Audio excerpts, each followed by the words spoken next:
The notary looked at my birth certificate for a long time. Too long. I had been sitting across from her for maybe 40 seconds when she set the paper down and asked me, very carefully, if I had any other documentation with this name on it. I said yes, my driver's license, my social security card, my nursing school diploma if she needed it. She excused herself. She said she needed to check something in the back.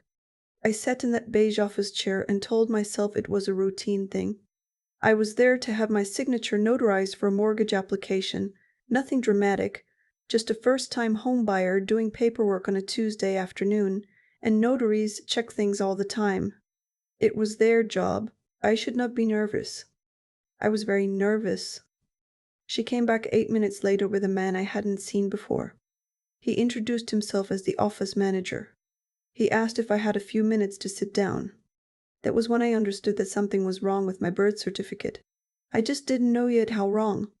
I should back up. My name is Vivienne Ashby. I'm 32 years old.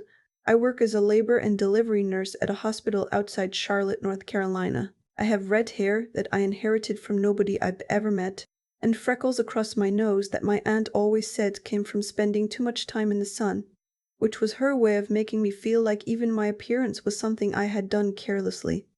My aunt raised me. Her name is Cecile. She's my mother's older sister. And when my mother died of an undetected heart condition 3 weeks before my 6th birthday, Cecile stepped in. That's how she always described it. Stepped in, like it was a small selfless act, a matter of logistics, a thing anyone would have done under the circumstances. What she never said, and what I didn't understand until I was much older, was that she had not stepped forward. She had been named in a document. There was a legal process. Cecile did not rescue me out of love. She was appointed. She was not cruel to me in any obvious way. She fed me. She enrolled me in school.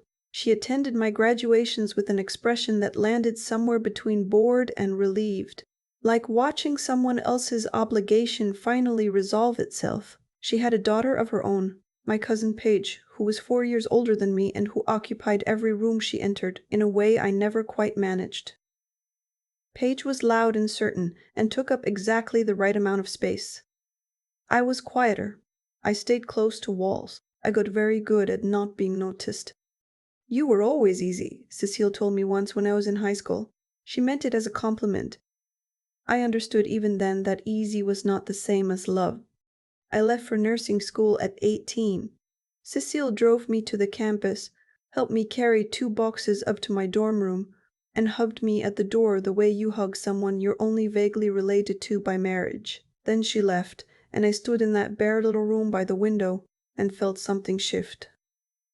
Like a weight I hadn't known I was carrying had been quietly set down. I built a life. It was mine and small, and I was proud of it. I had an apartment with good light and a succulent. I had managed not to kill for 3 years. I had colleagues I genuinely liked. I had patients who held my hands during the hardest hours of their lives and looked at me afterward like I was someone worth trusting. I had learned to take up slightly more space than I used to. I was doing fine. I had mostly convinced myself I was doing fine. And then I tried to buy a house. The mortgage application required a certified copy of my birth certificate, which I requested from the State Vital Records Office. I had seen my birth certificate before, obviously. I had used it for my passport, for my nursing license, for a dozen forms over the years, but the certified copy came back with a small discrepancy that I almost didn't notice. The mother listed on my original birth certificate was a woman named Sylvia Ashby, which was correct. Sylvia Ashby was my mother. But the hospital of record, stamped in the lower left corner, was not in Charlotte, where I had always believed I was born. It was not even in North Carolina. It was a hospital in Portland, Oregon. I was born in Portland, Oregon. I had never been to Portland, Oregon. I had lived my entire life in North Carolina, in the same county, for the most part in the same 40-mile radius. My mother had lived in North Carolina. Cecile had lived in North Carolina. Everything I knew about my family was in North Carolina. I told myself there was an explanation. Hospital transfers happened. My mother might have been traveling. Records got mixed up. There was a reasonable explanation for this. and I would find it, and then I would continue filling out my mortgage paperwork and buy the small house with the big kitchen that I had spent 6 months trying to talk myself into deserving. I called Cecile. She picked up on the third ring, the way she always did, not too eager, not too delayed, perfectly calibrated. I asked her why my birth certificate listed a hospital in Portland. There was a pause. It was not a long pause, but it was a specific kind of pause, the kind that sounds like a decision being made, and I had spent my whole childhood learning to read Cecile's silences. That must be some kind of clerical thing, she said. Records get entered wrong all the time. I wouldn't worry about it. I thanked her and got off the phone. I worried about it. I requested my mother's death certificate, then her marriage records. Then, on a Saturday morning when I had nothing to do and a second cup of coffee and a feeling in my chest I couldn't name, I ordered a home DNA kit from one of the consumer ancestry companies. Not for any dramatic reason, just to have something, just to understand the shape of what I came from, since nobody had ever seemed particularly interested in telling me. The kit went out on a Monday. The results came back 5 weeks later. I opened the app on my lunch break at the hospital, sitting on a bench outside the emergency department, eating a sandwich I wasn't tasting. The ethnicity breakdown was unremarkable, but what was not unremarkable was the family matches section. I had a close match, parent, child, a full sibling. The name on the profile was Owen Whitfield. I had never heard that name in my entire life. I sat on that bench for a long time after my lunch break ended. I was late getting back to the floor. I told the charge nurse I had lost track of time, which was true, and she gave me a look that said she didn't entirely believe me, which was also fair. That night I searched the name Owen Whitfield. He was 58 years old. He lived outside Portland, Oregon. He had a LinkedIn profile that listed him as a retired mechanical engineer, and a profile on the same ancestry site, and a photograph that I could only glance at for a few seconds before I had to look away. Because he had red hair, not auburn, not strawberry blonde. The specific shade of dark red that I had spent 32 years being told came from the sun. I messaged him that night. I kept it simple.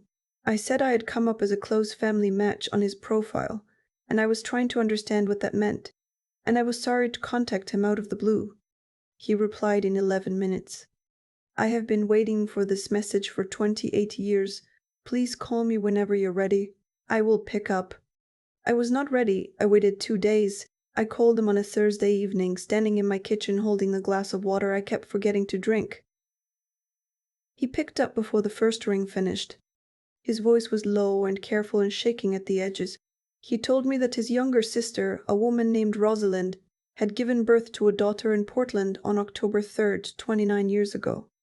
He told me that Rosalind had named her daughter Vivienne. He told me that 2 days after Vivienne was born, Rosalind had come back to her hospital room from a short walk down the hall and found her daughter's bassinet empty. He told me that the police investigation had stalled within 6 months. He told me that Rosalind had moved back to their parents' house and never fully recovered from what happened. Not in any way that looked like the life she was supposed to have. He told me that Rosalind had died 4 years ago of complications from a surgery, and that the thing she talked about most in the last years of her life was finding out what had happened to her daughter. Her name was Rosalind Whitfield, Owen said. Your mother's name was Rosalind Whitfield, and you are hers. The match is too close for anything else. I was quiet for a long time. How? I said finally. It was not a complete sentence. He understood what I meant. We don't know, he said. We have never known. I requested the lab test through the hospital genetics department. A colleague processed it as a professional courtesy. I did not tell her what it was for. I said it was a personal matter, which was the truest thing I had ever said. While I waited, I did what I had always done when I needed to understand something. I pulled at threads. I went back to the facts I had. Cecile was my mother Sylvia's older sister. Sylvia had died when I was almost 6. Cecile had been named as my guardian in a legal document. Cecile had told me my entire life that I was born in Charlotte. She had told me that my father was unknown, that Sylvia had not wanted to discuss it, that there were no other relatives worth looking into. She had answered every question I ever asked about my origins with something bland and discouraging, the conversational equivalent of a closed door. I pulled Cecile's financial records or what I could access of them through public databases. I looked at property records, tax liens, anything public.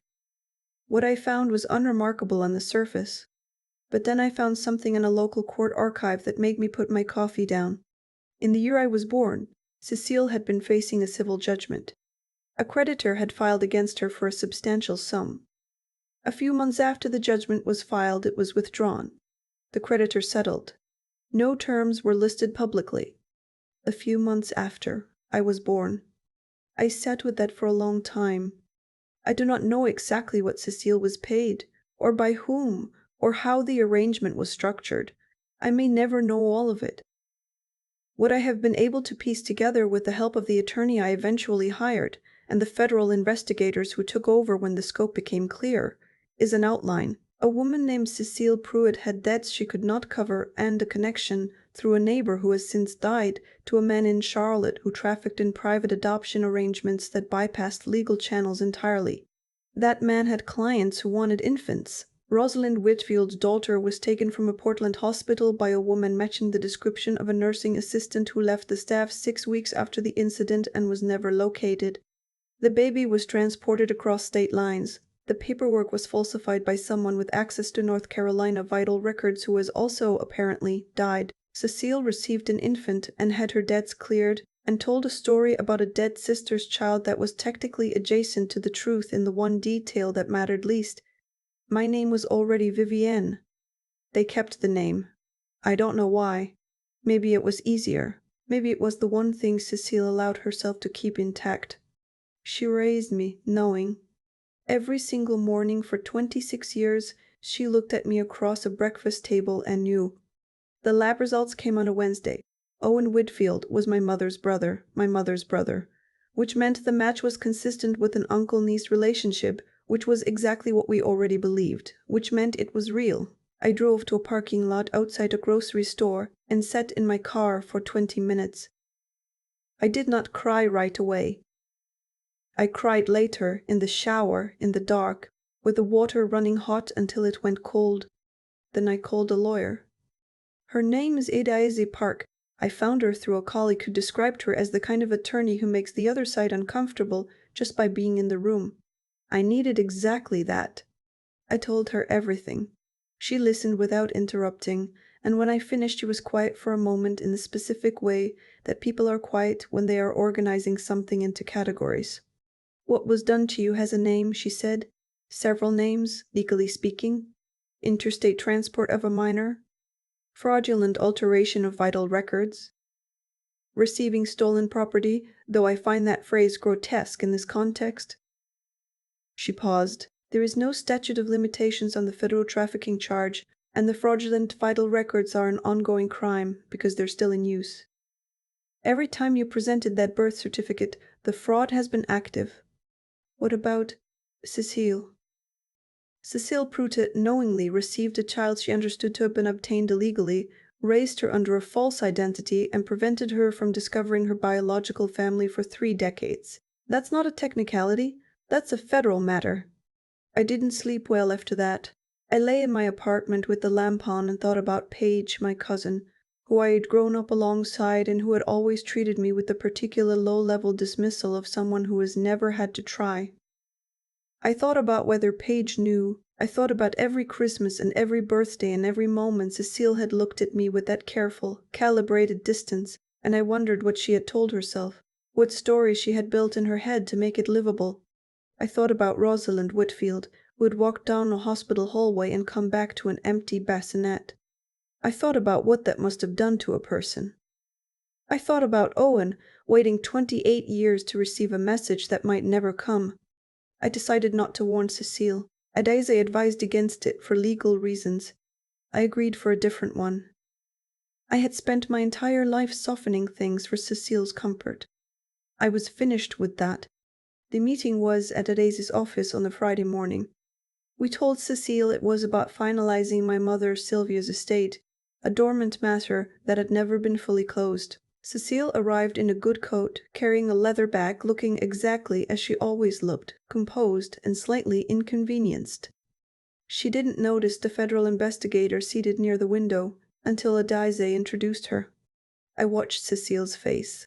It was a small change, a tightening around the eyes, a recalibration. I had spent 32 years reading that face, learning to anticipate its moods, keeping myself small enough to navigate them safely. I knew exactly what I was seeing. She tried the denial first. She said there must be some confusion. She said she had always done what was best for me. She said Sylvia would have wanted this. Then she looked at me. "You were a baby," she said. Her voice was controlled and even. "You didn't need a name or a family in Portland. You needed someone to show up. I showed up. I had thought about what I would say in this moment. I had rehearsed several versions. I had planned something measured and precise, something that would make clear without any drama how I felt. But when the moment came, I didn't use any of those words. I opened my phone and played her a voicemail Owen had sent me after our second phone call. He had recorded it at my request. His voice was quiet and steady, the voice of someone who has learned to hold difficult things without dropping them. "There is a photograph," he said on the recording. "It was taken 2 days after you were born, in the hospital in Portland. Your mother is holding you. She is looking at you like you are the only thing in the room. She asked the nurse to take it. She kept it on her nightstand every single day until the day she died. You were wanted, Vivienne. You were wanted from the first minute. Whatever you were told about where you came from, and whatever you were told about what you were worth, I need you to know that." The room was quiet for a long moment. Cecile's attorney, who had been making notes, set his pen down. "The vital records charges alone," Ade said pleasantly, "carry federal penalties. The interstate element elevates several of the associated charges, and given that the original placement was financial in nature, meaning that value was exchanged, we are also looking at statutes that have no expiration." She smiled briefly. "I mention all of this because I want your client to have a full picture before she decides how cooperative she would like to be." Cecile looked at me for a long time. The composure held, but it changed. It went from careful to rigid, and there is a difference. She said nothing. The investigation moved faster than I expected. The federal agency that handles crimes against children had a cold case unit, and Owen had filed a report 28 years ago that was still technically open. The connection was made within 10 days of Ade's referral. Cecile was arrested on a Thursday morning on charges including receipt and concealment of an unlawfully transferred minor and making false statements in connection with vital records. Her attorney filed motions. The process became slow and paperwork heavy and exhausting in the way that legal processes always are. I made my peace with slow. Owen flew to Charlotte 6 weeks after the arrest. We had been on the phone nearly every day by then. I had learned that he was married, that he had 2 adult children, that he had been a mechanical engineer for most of his career, and was now restoring a 1968 pickup truck in his garage, one piece at a time. I had learned that my mother Rosalind had been a high school art teacher who collected ceramic mugs and drove a sensible car, and was, by every account her brother gave me, the steadiest and kindest person Owen had ever known. I had learned what red hair in the family looked like. It came from their grandmother. It had skipped Owen entirely. It had gone straight to me. Owen arrived at the airport looking exactly like the photograph on his LinkedIn profile, but smaller, somehow, and more real, the way people are when they step out of an image and into a room. He saw me from across the arrivals hall and stopped walking. We stood there for a moment that I could not measure in any normal way. "You look like her," he said. His voice was thick. "You have her jawline and her way of standing. She always stood like she was braced for something." I had not known I stood that way. I did not know what to do with any of what I was feeling. So I just stood there and let it be real. He opened his arms. I stepped into them. We stood in that arrivals hall for a long time while the airport moved around us, and I thought, this is what it feels like to be found. I had not known it felt like anything specific. I had not known it would feel like something finally exhaling. I have a grandmother, she's 80 years old and lives in a house in northwest Portland that smells like wood and old books, and something that she is always baking. Owen called her before he came to Charlotte, told her what had happened, what the test had confirmed. She cried for a very long time, Owen said. Then she asked when I was coming to Portland. I went in March. Owen drove me to her house from the airport. She was standing on the porch when we pulled up. She is small and bird-like and has eyes the color of good tea, and when I got out of the car she held my face in both her hands and said, "There you are." Just that. Like I was something she had put down in another room and had been looking for at a reasonable pace, confident the whole time that I was nearby. I cried in her hallway for approximately 15 minutes. She cried too. Then she fed me the best soup I have ever eaten and told me at length about every member of the family I had not yet met.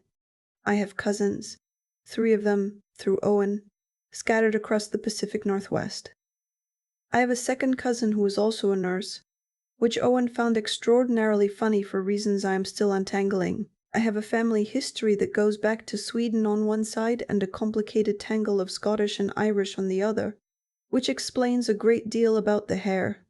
And I have a grandmother who calls me on Sunday evenings to tell me about her week, and who always says goodbye the same way, which is, "Come back soon, sweetheart. There is always room." I am still in Charlotte. I still work labor and delivery.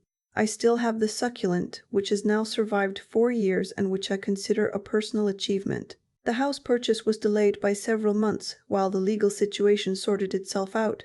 But it's mine now, the one with the big kitchen. And I have a bedroom that faces west, which is not the same as facing Portland, but is, I have decided, close enough for now. Rosalind's photograph is in a frame on my dresser. Owen scanned it from the original and had a print made for me. My mother in a hospital bed, in a green gown, looking not particularly glamorous and entirely unbothered by that fact, holding a baby with a full head of dark red hair and an expression of absolute certainty. The photograph was taken 2 days before someone came and took that baby away from her. I look at it in the mornings before I leave for work. Some days I can look at it for a long time. Some days I can only glance at it, and then I have to look at something else, out the window usually, at whatever the neighborhood is doing. I spent 32 years being told in 100 small ways that I was a manageable burden, that I was easy, which was the same as invisible, that my presence was something other people accommodated rather than chose. I believed it in the way that children believe things, completely and without knowing I had any other option. I was wrong. I was not a burden. I was a wanted child who was taken from a wanted life, and the people who loved me spent 28 years looking, and they did not stop, and they were right not to stop. My name is Vivienne Whitfield. I am 32 years old. I have my mother's jawline and her grandmother's hair and an uncle who sends me photographs of a truck engine at irregular intervals because he finds the restoration process meditative and seems to believe I will come to agree. I have a grandmother who makes room. I know who I am now. I just had to find my way back to it. The photograph on my dresser is the first thing I see every morning. My mother in a hospital gown, not glamorous, not posed, just real and tired and certain, holding a baby she had wanted and named and loved for exactly 2 days before someone took that away from her. I look at it and I think about all the years I spent believing I was easy, like that was a virtue, like taking up less space was the same as being good. Cecile did not make one mistake. She made 1,000 every single morning across 26 years. Every breakfast, every graduation. Every time I asked a question, she redirected with a closed door. What happened to me did not happen because the world is random, or because people sometimes do things they don't understand. It happened because Cecile made a choice, and then she made it again the next day and the day after that. I used to look for a softer explanation. I don't anymore. Understanding why someone did something is not the same as excusing it, and I spent too many years confusing those two things. What I know now is that the truth has a way of staying legible. It leaves traces. A hospital stamped in the wrong corner of a document, a DNA match that should not exist, a cold case file that nobody closed, because Owen never stopped believing there was a reason to keep it open. He filed that report 28 years ago. He updated it when the ancestry sites became available. He kept the photograph. He answered my message in 11 minutes. That is not luck. That is a person who decided that giving up was not an option, and then lived inside that decision for nearly 3 decades without any guarantee it would ever amount to anything. I think about that when the legal process moves slowly, which it does. I think about it when I have a hard shift and I come home too tired to eat, and I look at the photograph and feel the weight of everything I lost before I was old enough to understand I had it. There are days when the grief is straightforward, and days when it is strange and sideways and I don't quite know what I'm grieving. Both are real. I let them both be real. What I have learned, and what I want to say carefully because I do not want it to sound like a lesson that came easily, is that the truth requires you to think clearly, even when thinking clearly is the last thing you want to do. I could have accepted Cecile's answer on the phone that day, clerical error. I almost did. What stopped me was a willingness to keep asking the question even when the answer was inconvenient, to follow the thread even when I was afraid of where it went. That is not a natural reflex. It is something you have to choose again and again in small moments that don't feel significant until later.